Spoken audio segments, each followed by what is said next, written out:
Okay, so that's fucked up. Terraria is a game that, much like myself, is incredibly autistic, but unlike me, is entirely on the fun side of the spectrum. It's essentially 2D pixel art Minecraft with actual content, good content. In fact, it might, objectively, be one of the best games of all time. And here's why. It might split your friend group apart 50 hours into a server because there's only one crimson chest and the ranged player in your group snatched up the vampire knives. Over a 5-day period, I dumped 60 hours on it. Things got so bad, I underwent a sustained decrease in chemical happiness across time, also clinically referred to as I'm fucking depressed. When I was playing this game, every synapse in my brain was lit, every neuron was fired up. This is a game where solipsism thrives to the point of devolving into extreme egocentrism. You will lose friendships over this game. You might even lose yourself.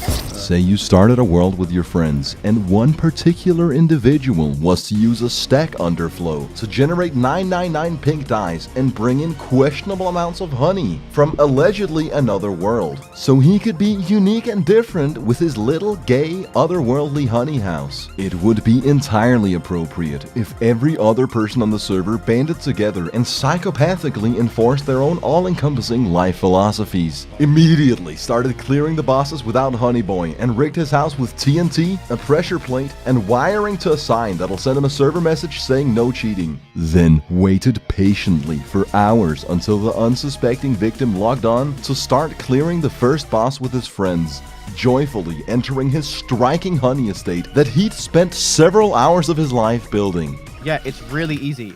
Once you find a hive, you destroy the whole hive, and you have the honey thing. Interesting. What just happened? But why?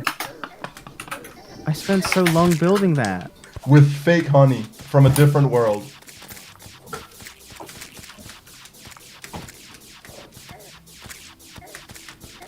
This is an intervention. You laugh. Rip! Rip! Oh, dude! Alright, it is what it is. When I say this is the best damn game of all time, I'm not giving you my fucking opinion. I mean on a technical level. Just objectively, it's up there. But I know you're a busy man. You don't have 100 hours to dump on 2D Minecraft, and I certainly haven't sold it yet. So instead of beating around the bush, I'd rather take you on a journey. Along with my best attempt at a structural analysis of Terraria, I'll present my experience of completing the game chronologically, which starts at the character selection screen. I clicked random until fate dealt me the hand I wanted, after which I named my guy Cowman Oren Ricardo, an anagram of the phrase Moroccan warrior DNA, a vague reference to my African heritage, although I was a bit taken aback the first time I took damage. Unbeknownst to yours truly, I was a woman. I felt it absolutely heretical to play a girl named Ricardo, but it's 2020 and about time I stopped being so goddamn close-minded. We start our journey with one of the core elements of gameplay, communal housing. You see, to build a strong community, first you need a position of power, which will in turn allow you to induce codependency in form of exchanging shelter and coin for goods and services. When you build a house, eventually an NPC will move in there, and they're integral to progressing through the game. We build a functional house by having an enclosed space with a back wall, table, chair, door, and a source of light. Zombies will open the door and kill us, which is why we need stronger borders between us and them. Once we realized our vulnerabilities, we migrated our base of operation, carved out the inside of this tree, and started meticulously constructing a fucking testament to the incredibly satisfying nature of building a house in this game.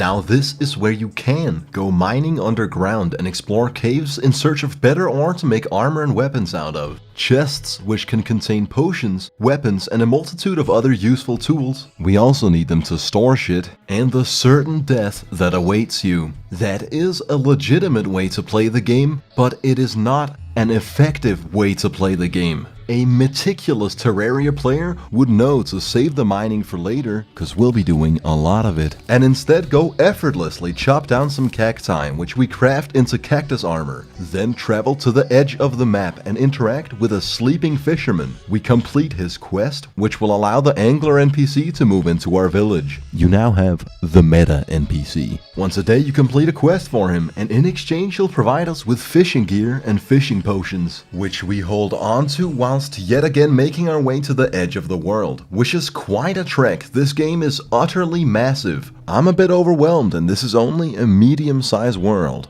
A world that is inherently rather unforgiving. Seeing as we are real gamers, we're playing on expert mode. You see, the quantity and quality of drops scale linearly with said unforgiving difficulty. It really is the only way to play the game, because it incentivizes you to play by the meta. And fishing in the ocean is by far the most overpowered early game strategy. It yields the Sawtooth Shark, which is a fucking chainsaw, the Shark Reaver, which is the best pre-hard mode pickaxe, so that's the next 15 hours of gameplay. It beats 14 different tiers of mining that we could have grinded like complacent little simps, but to be honest, I'd rather settle for the fastest mining speed and the best stats. Speaking of stats, we also fish until we get the Mini Shark, an automatic assault rifle, along with enough loot crates to do an unboxing video. Then we excavate the area beneath our treehouse and begin an exploration of the underlying caves. We scavenge them for materials, which we use to construct essential crafting stations, such as a furnace, an anvil, the Tinkerer's workbench, and the end statue, which I had to remove about 20 times throughout the playthrough, as I was uncomfortable with letting my friends finish whatever they were typing. And on a completely different note, Terraria allows for 5 different trinkets to be equipped. The further you progress, the more mobility and effects you get to stack, and it's incredibly satisfying. Currently, I can double jump with a cloud in a bottle and sprint with the sailfish boots. I'm also rocking a golden armor set and, dare I say, terrifying weaponry. We also got grapple hooks, which is objectively a great thing in every video game they've ever been in. Objectively. Did I say objectively? When the night of the blood moon came to terrorize our village, we desecrated everything with streamlined efficiency. We weren't just prepared, we were absolutely fucking qualified. And it was at this point I realized that in Terraria, a little fishing goes a long way. After the blood moon, we waited till the next dawn of night and summoned the first boss, the Eye of Cthulhu. Now, I did play this game 9 years ago, and no one felt it necessary to inform me that expert mode adds new attack patterns to some of the bosses. My friends believed it appropriate that I discover these things the fun way, the way the game developers intended. Bye. And that's only the first boss in the easiest section of the game. So we yet again went back to the meta, which in this case meant building an arena so we could dodge his wacko mode. After a few rounds of trial and error, we take down the Eye, which grants us Crimtane ore and the Shield of Cthulhu. We can now dash. This is massive, with increased mobility, newfound courage, and a fair total sum of carnal willpower. We went on an expedition to the jungle biome. It was exciting to explore this whole area and find 15 different golden chests that Josh had already looted playing by himself at 4 AM. You'll come to find that Josh's antisocial personality disorder would throughout our playthrough evolve from a mild nuisance to a metaphorical social hand grenade. And that's one of the things I love about this game. It will bring out the worst in you and pit it against the worst in others. If Josh's items were to mysteriously disappear out of his chests while he's at work, it sure looks to me like he should have used a safe instead of communally available socialite storage. But I digress. It was time to change circumstances entirely and surpass the peasantry of being limited by gravity. We combined bottled water, fire blossom, deathweed, blinkroot, and feathers to create gravitation potions, which when consumed will invert gravity. We soar to the skies to explore the Sky Islands. 1, go.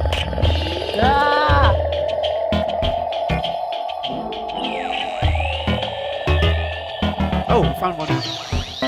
Up here, you'll find stacked sky chests, regularly spawning wyverns, and a comprehensive introduction on the self-regulating effects of terminal velocity. That's all the side content, and it's definitely there. But the real reason I came here is to fish in the Sky Lake. Not for any particular items. No, I just came here for the atmosphere.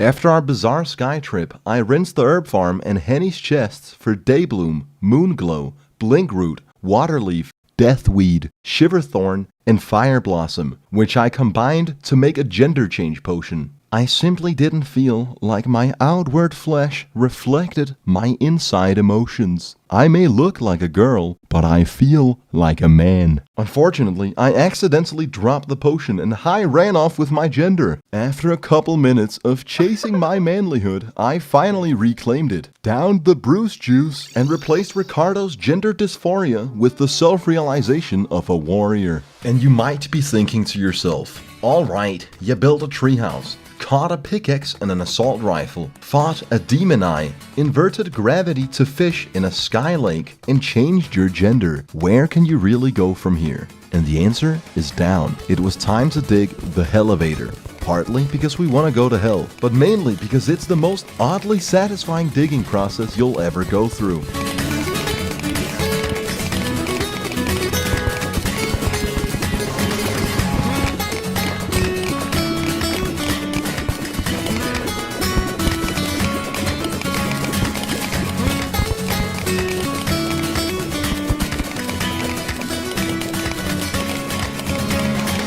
This is gameplay. Now I really wanted to take a creative risk, dump the whole 4-minute clip and let the Gerudo Valley remix bang out. But when you really get down to brass tacks, the reason I couldn't is because I'm too mentally disparaged to set up a virtual audio cable, and all my friends are on the same audio track as the game. Another stern consequence of my mental state is that we dug this thing incorrectly, contributing to the ever-increasing kill count of terminal velocity. Luckily I'm playing with people who actually know what they're doing that could rectify my poor construction skills. We finished the Hellevator, but we weren't quite ready for hell yet. First we had to travel to a crimson biome and fight the Brain of Cthulhu, a boss who creates illusions that are so easy to see through, even an 8-year-old would scoff at the lack of difficulty.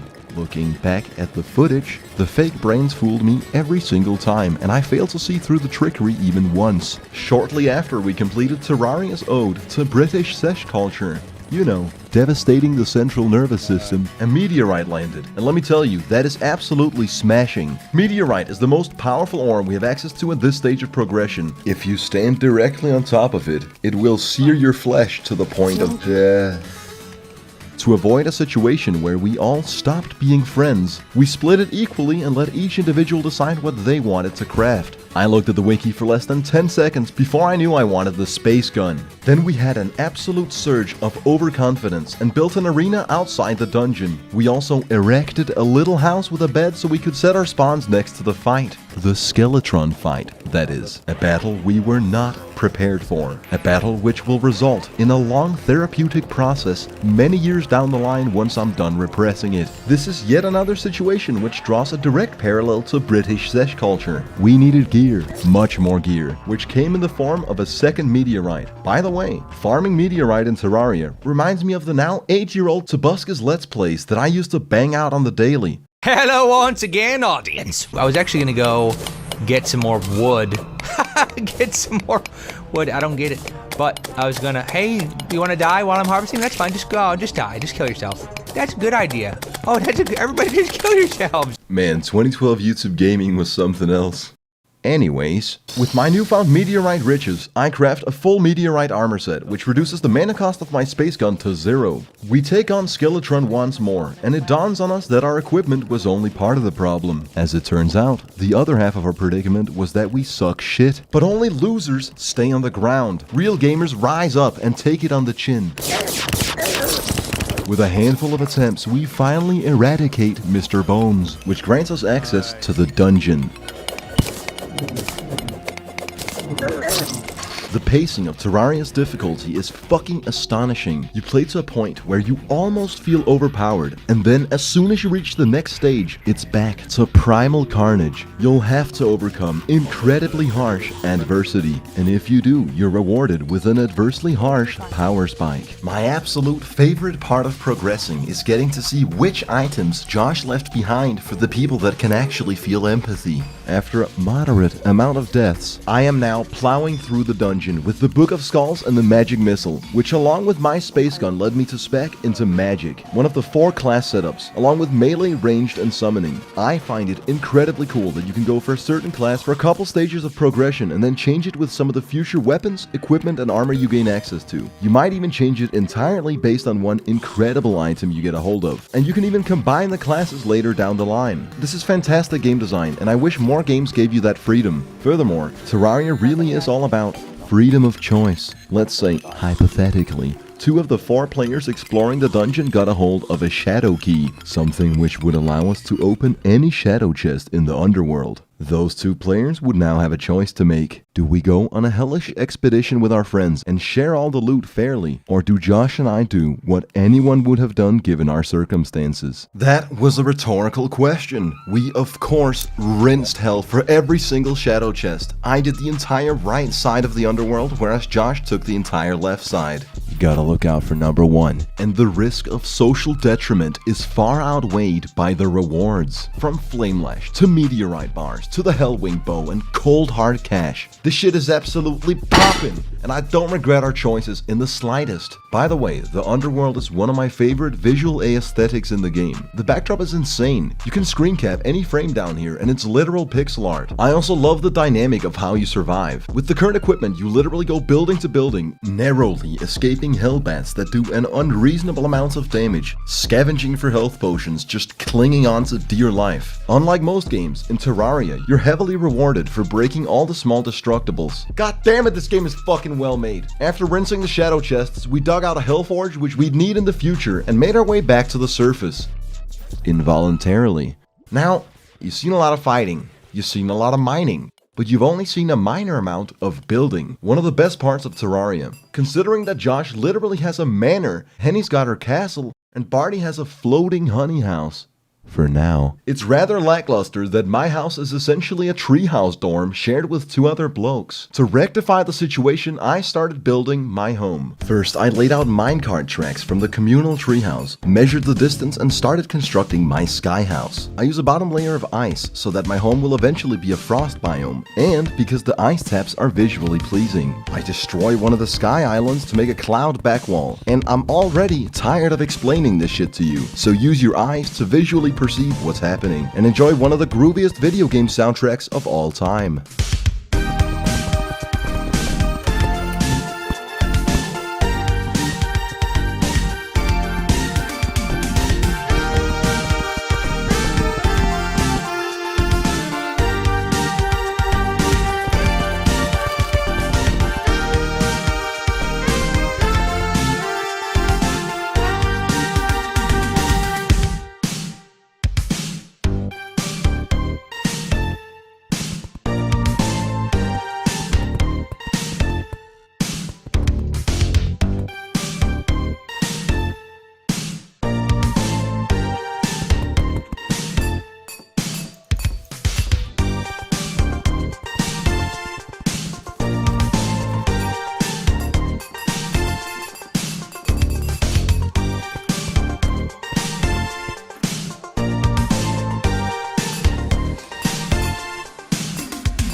Yo, what's popping? It's your boy, Cowman Oren Ricardo, and welcome to my crib. Let me show you around. This is my favorite part of the house, the roof. This is where the magic happens. It'll send you flying through the air on Mr. Ricardo's wild ride, which loops around and takes you right back to the Ice Annex, my crib's very own little frost biome. And if you actually traverse through it without too much rigor mortis, the wild ride continues. You'll go directly from soaring the skies to the Underground Express. Officially, the most convoluted, least streamlined way of accessing the elevator. Now what was that, like 40 seconds? I'll have you know, building it took many hours of my life. But they were hours well spent. Considering I have 162 hours on Hearthstone Battlegrounds, at least building a house in Terraria is a worthy way to spend my time. My sky house is stacked with a dozen chests that are all entirely unorganized and filled with random shit I've just stashed in there. I also have my very own party girl living in the dungeon, and if I'd built the living room just a little differently, it would have spelled weed. But I'm not immature, so why would I do that? Building in Terraria is extremely fun, and the further you get, the more materials you'll have access to.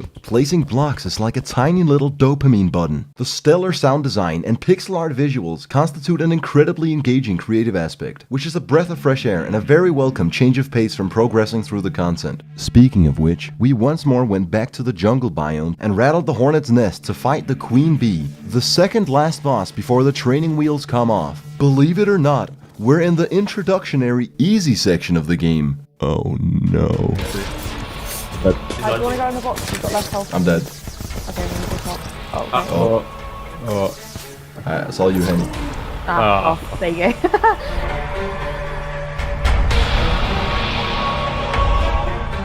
go. In a team effort, together we built an arena.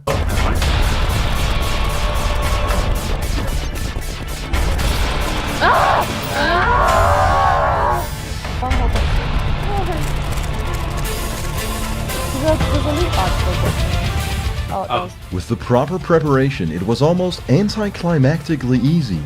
Too easy. So we decided to not prepare in the slightest when going to take on the hardest and final boss for this section of the game. To do so, you must travel to the underworld and find a demon carrying a guide voodoo doll. Kill the demon and drop the doll in the lava. This kills the guide in great agony and summons the wall of flesh, a giant, demonic flesh wall, which instinctively assumes that you're hurting for a squirtin'. You will meet your demise if you let it shoot you. You will succumb to homicidal cannibalism if you let it eat you. And Lord knows we're not gonna elaborate on what happens if you're unfortunate enough to let it touch you. If there's one thing that became crystal clear, it's that hell was in distinct need of a hell bridge. Something you can't build single-handedly. You need one construction worker and a bodyguard. Barney was spec'd as a summoner, and seeing as he'd emotionally extorted us for the bee grenades and other bee gear you get from the bee boss, he was admittedly perfectly suited for the job. In about an hour's time, we erected a beautiful hell bridge, then went exploring underground since we were already on the far right side of the map, where we discovered the location of the Aztec temple,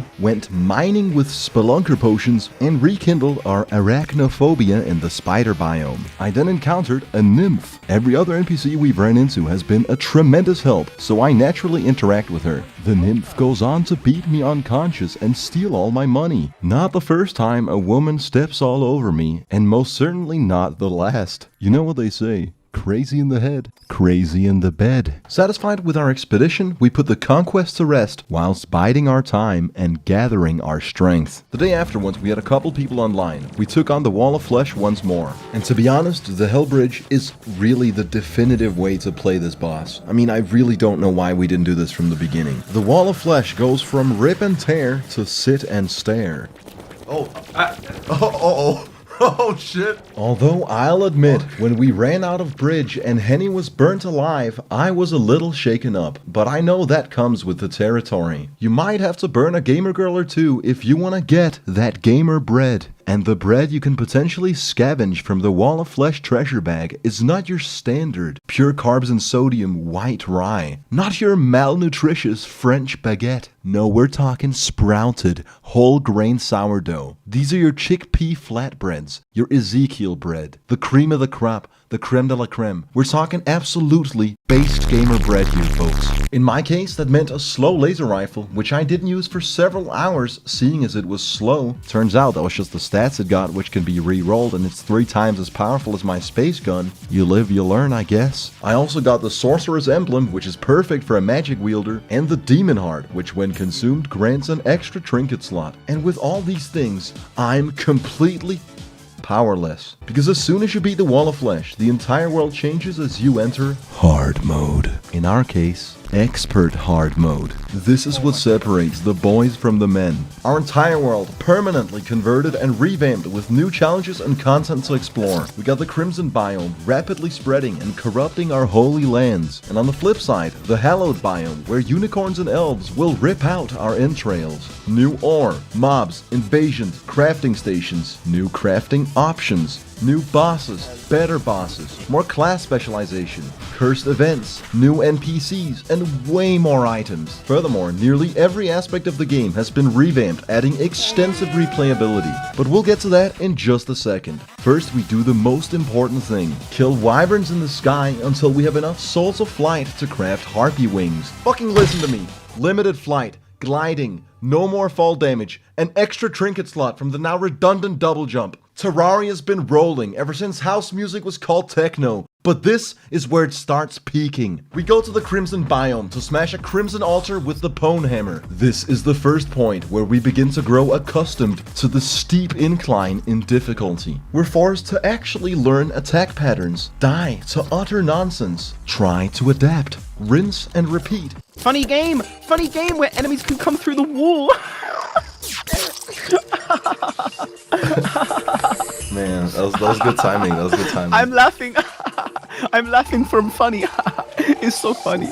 And continue to get eviscerated anyways, because they're too plentiful and they're too powerful. Eventually I managed to break through and smash a Crimson Altar, which releases new types of ore in the world. In our case, cobalt, orichalcum, and titanium. These are essential if we are to have any chance at facing the trials and tribulations that lay ahead. So I mine like my life depends on it, which it absolutely does, until I can craft a cobalt drill. Then I scavenge for orichalcum ore, which I'll need for the pickaxe that can farm titanium. And in the midst of mining my own business, the Destroyer awakens. That's a terrible turn of fate.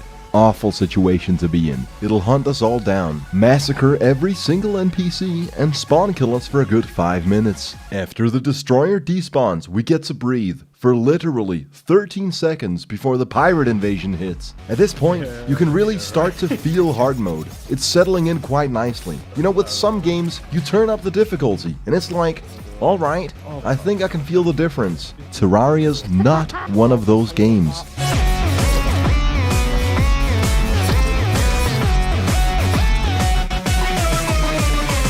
From the invasion, I managed to salvage the Keen Pirate Staff. It lets me summon a little pirate who has twice as much DPS as my best weapon. He can't take damage, doesn't despawn, and single-handedly probably tripled my character's effectiveness. And that's what it feels like every time this game's difficulty spikes. The content and pacing thereof is fucking perfect. So I farm serotonin crystals and kill enemies in the underground hallow for souls of light. I then go to a bookcase and combine these with a tome to make Crystal Storm. This spell tome is to a magic spec pre-mechanical boss Terraria player what Halo Top low-calorie ice cream is to fat people. It's a well-known fact that much like in the game, people who consume low-calorie ice cream on a daily basis actually lose all their mana, which results in skin complexions and victim mentalities. Although sometimes it's alright to feel sorry for yourself. For example, if you're fighting the mechanical bosses, it's not a mentality. You are the victim.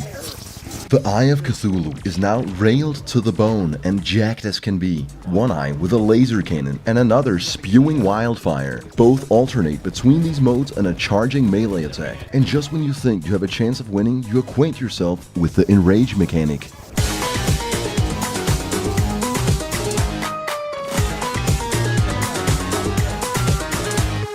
Safe to say, we didn't beat it on our first try, but I'm just gonna cut to when we did, cause this video was already way too long. With 15 Souls of Light, I craft the Key of Light, which I chuck in a chest, turning it into a hallowed mimic. We bum rush the bad boy, and with some luck I actually managed to get a Daedalus Stormbow on my first attempt. This item is what led me to ever so slowly move away from being magic spect. With my new weapon, I wanted an adequately difficult challenge. When fighting Skeletron Prime, I realized I'd bitten off much more than I could chew. But beggars can't be choosers. I suck it up and engage in the only reasonable course of action. Repress the experience, deny that it's hurting me, and leave this for my future therapist to deal with. Cause truth be told, when you go through an agonizing, traumatic experience, it might be best to act like it never happened, and instead of facing objective reality, reject a repetitive, stagnant life within the confines of normality.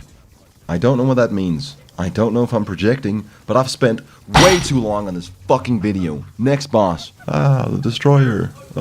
It's pretty self-explanatory, but I'll go through the motions. It can kill you in 1 or 2 hits, shoots lasers out of each segment, which when damaged will detach, leaving you with laser drones chasing you down. On expert mode, we're looking at 315,000 health, and if we don't beat it within a few minutes, it's daytime and the boss despawns. Now there is some lame way you can cheese pretty much every single boss in the game, but because we are real gamers, we want the challenge, we welcome the suffering, and we embrace the post-traumatic stress disorder. Defeating the mechanical bosses grants us hallowed bars and various tormented souls, which I use to make the pickaxe axe, the necessary item to take it to the next level. I use it to mine chlorophyte ore, and I opt to fully spec into melee with the mask. I then combine hallowed bars and souls of light and might to craft light discs, 5 of them to be exact, because that's how many I can throw out. This weapon is definitely pretty good at dealing damage, but it's unprecedented at making noise.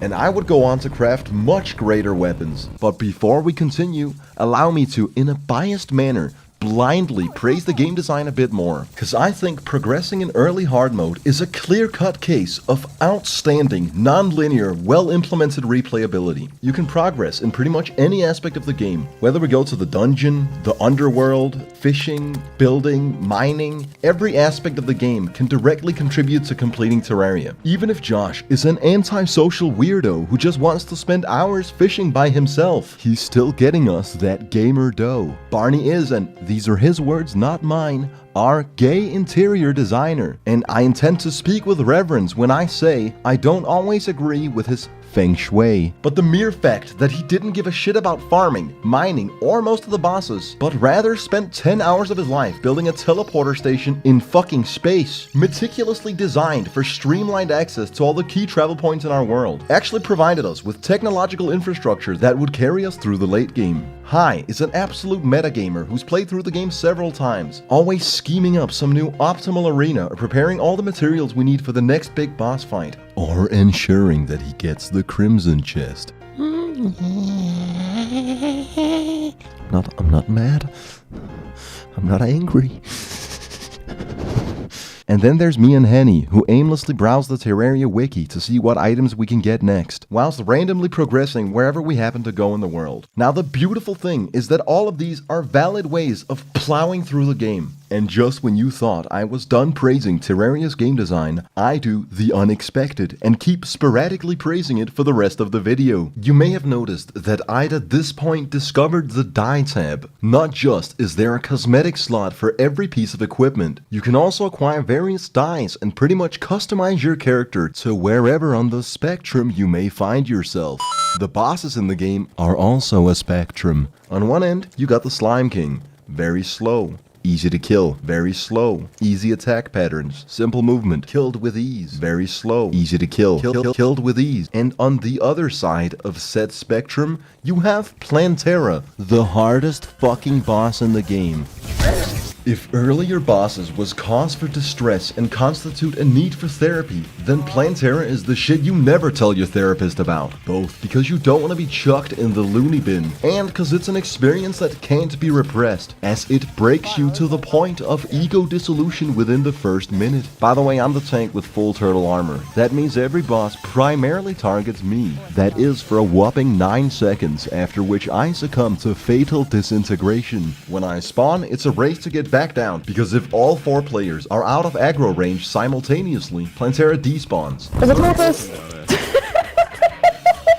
I wasn't ready for the gamer turtle. Plantera has this attack where he flies 3 times as fast as the player and one-shots you. When he's not doing that, it's a lethal organic bullet hell. As they say in Danish, statskontrolleret økologisk. But much like heavily upmarked Scandinavian produce, just because it's natural, nutritious, and organic doesn't mean I want it anywhere near my body. Hi told me that I should implement the Slime Mount's fast fall to dodge, and the Terraria wiki told me the flamethrower would be an effective weapon. I quickly came to find that I was dealing with a malicious website and a controlled operative, both peddling deception. Big range, sticky.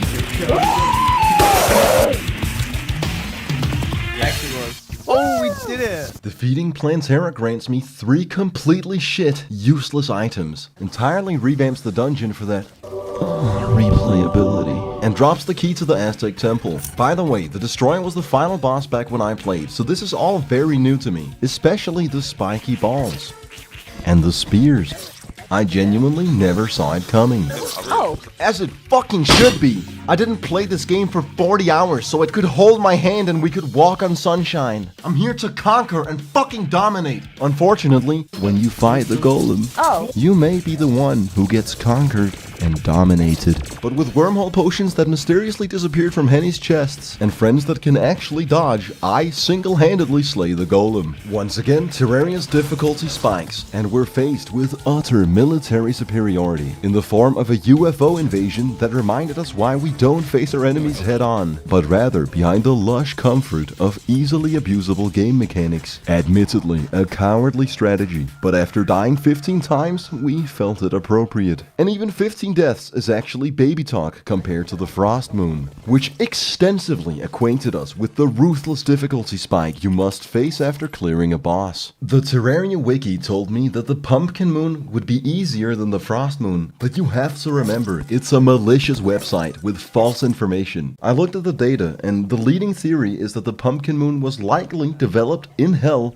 by Satan. It's a gruesome experience. Going through it makes me want to shake everyone's hands. Makes me want to cosplay PewDiePie playing PUBG. It's an absolutely carnal slaughter. I clearly wasn't equipped to deal with the situation, and here's what I did to change that. During the Martian Madness, I scooped up the coolest magic weapon in the game, the laser machine gun, which I trade for the cosmic car keys. After all, a magic gun will do me no good as the tank, but a spaceship just might. I then used 12 hallowed bars to craft Excalibur, 12 stingers and 12 jungle spores to make the blade of grass, Josh's chest to craft Muramasa, 20 hellstone bars to make the fiery greatsword, and 10 crimson bars to make the blood butcherer. I go to a crimson altar and combine the blade of grass, Muramasa, fiery greatsword, and blood butcherer to make Night's Edge. I then farm the solar eclipse and High's inventory for 2 broken hero swords, which are used to craft respectively the true Excalibur and true Night's Edge. I then go to an orichalcum anvil and combine the finest blades of light and darkness to craft the Terrablade,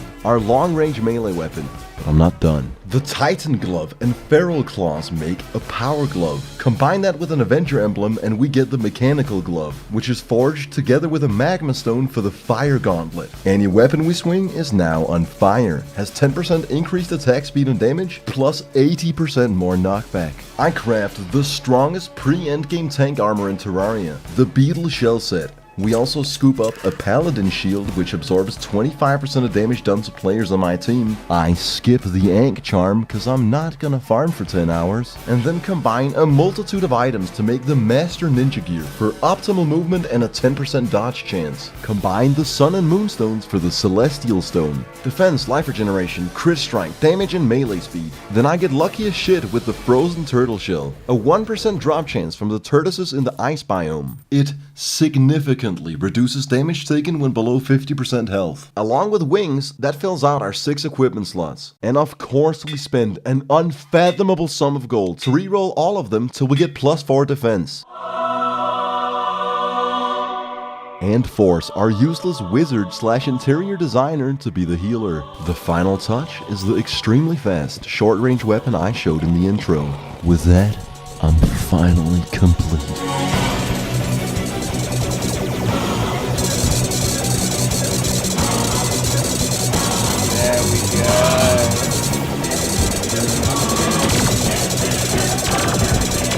this is what I spent 40 minutes building up to. This is what I spent 50 hours of my life to achieve. I've been waiting for this my whole life. This is gameplay. Pure, primal gameplay.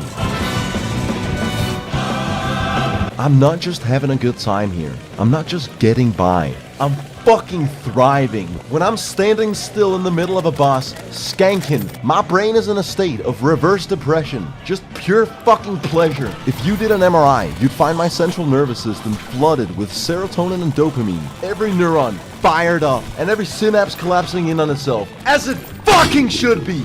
I didn't go into Terraria for a mild kick. I came here for a melee tanking experience that would leave me terrified, traumatized, and entirely fucking brain damaged. And it's at this point that we use the truffle worm to fish, because face tanking bosses we've already defeated to optimize our gear is definitely solid. But fishing with a 666% bait power to summon Duke Fishron is a direct adherence to the meta.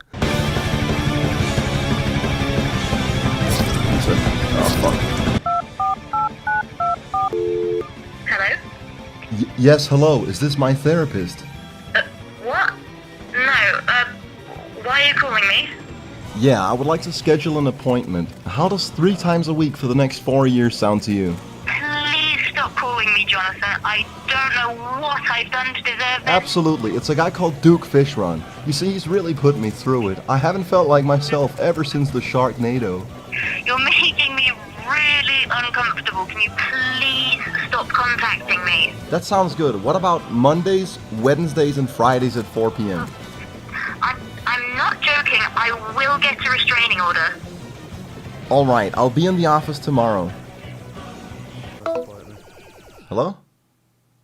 Alright, it's a date. With a successfully booked therapist appointment, I had the final prerequisite to take on the final event and the final boss. But before doing so, I decided to waste my time on something useless. I rinsed our homemade mushroom biome on about 20 separate occasions to have enough glowing mushrooms, which I combined with chlorophyte to make shroomite bars. With 18 of them and 20 souls of flight, I construct the hoverboard, and then immediately feel intense remorse, regret, and disdain when I realize I just spent literally hours to make an awful item which maneuvers significantly worse than the wings. I chuck it in the cosmetic slot, shed the victim mentality, and rise to the occasion, cause it's time for the final frontier. We kill some heretics outside the dungeon which summons a lunatic cultist. The wiki informs us that he's considered the penultimate boss of Terraria, so it should come as no surprise that he was the easiest thing we've ever done in our lives, and none of us even came close to dying. A stark contrast to what came next. 4 celestial pillars manifest in our world, causing the vortex, stardust, nebula, and solar rifts to tear through space-time, leaving us at the mercy of an interdimensional alien invasion. In the words of the then famous, now infamous prophet,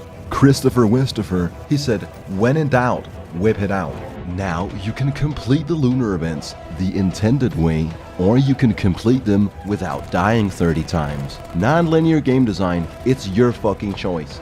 10 out of 10. Slowly but surely, we use bullets to start defending ourselves into a crowd of illegal aliens. For each rift, at least 150 confirmed kills are required to make the pillars vulnerable. But we're not here to meet the bare minimum. We're here to keep this world in line. We gotta cleanse this place of evil. This is pest control. We gotta remove these animals. This is our home, Coral. We can go back to the way things were. We could have warm water, Coral. We spent years cleansing the corruption, Coral. We gotta keep this place pure. We gotta defend our home.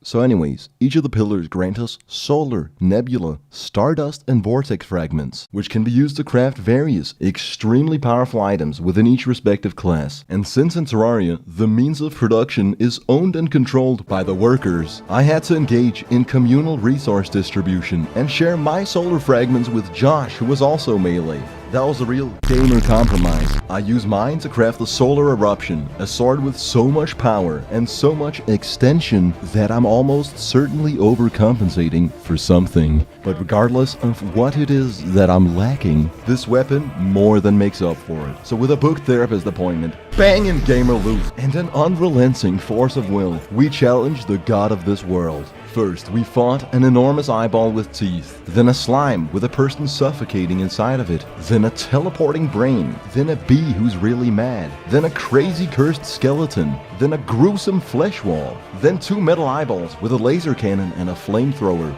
then an insane robotic skeleton with a cannon, a saw, and a spiky head, then a robot worm with rapid-fire lasers, then a flower, then a big orange robot, then a dragon pigfish, and finally, the ultimate challenge. A guy with eyes on his hands, who's genuinely a great ending to the game, an appropriately excruciating final boss for an adequately difficult game, sprinkled with Lovecraftian cosmic horror, and if you read between the lines, just the right amount of vaccination. The Moonlord is nothing to scoff at. His aggro range is the entire world, for he is omnipresent. If he kills your friend near the ocean, he will teleport to where you just spawned and frag the nurse, as per the intended game design. The Moonlord will occasionally fire a phantasmal death ray that will sweep across the entire screen. The strategy for beating him is to have one person in a spaceship dodge in circles until they're about to die, at which point a magic mirror is used to teleport back to the base. Come on, mirror!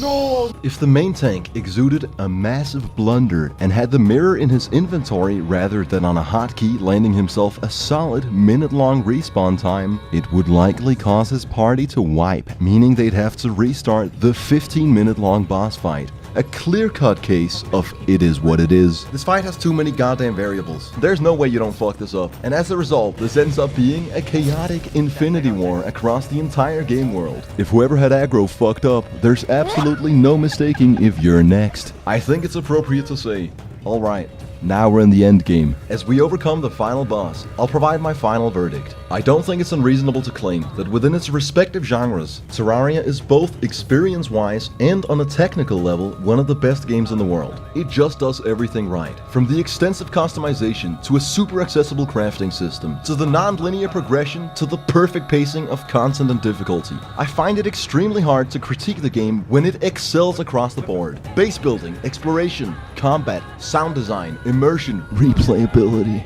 These are words that send me into a manic frenzy, and I just might punch myself. I played this game 9 years ago by myself, and I'm so glad that I revisited it with friends after the developers followed through on their vision. I think it's a timeless visual masterpiece, and I'm not biased. This is objective information, in my opinion. So here we are, at the end of the road.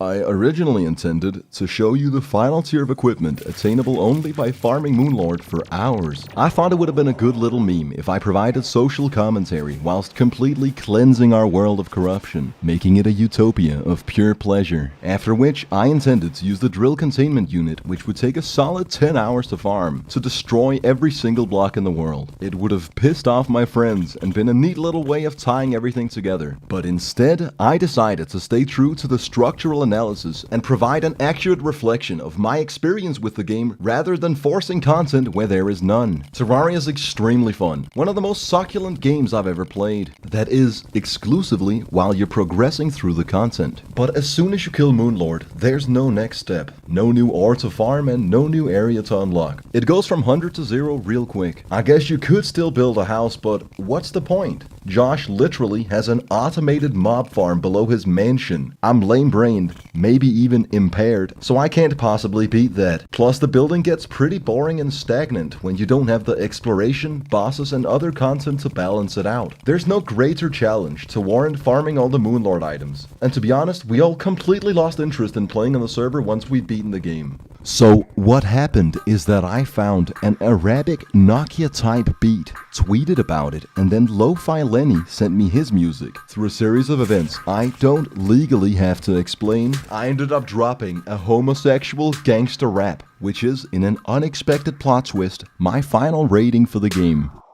My name is Ben Lolo, I'm so homo. Suck a big cholo, make that dolo. You could work a 9 to 5, barely wanna stay alive. Every day, rise and grind, wasting all your fucking time. But I don't wanna do it like that. Fuck that, fuck rap. I don't wanna fuck women, I just wanna fuck trap. Suck ass, get a whole load of jizz on my abs. Cause I'm tired of this hate shit, straight shit, bait shit. I don't wanna date bitch shit so fake, I need a break. I just wanna feel alive and awake. Please God, one day let me wake up gay. Ah! so I can cuff the booty shots. Pixie cut, bubble butt, suck a dick, no hands. Romance in a trance with a trance, no pants. He's got a nice ass, I've got the finance. Made 100,000 selling trap porn on OnlyFans.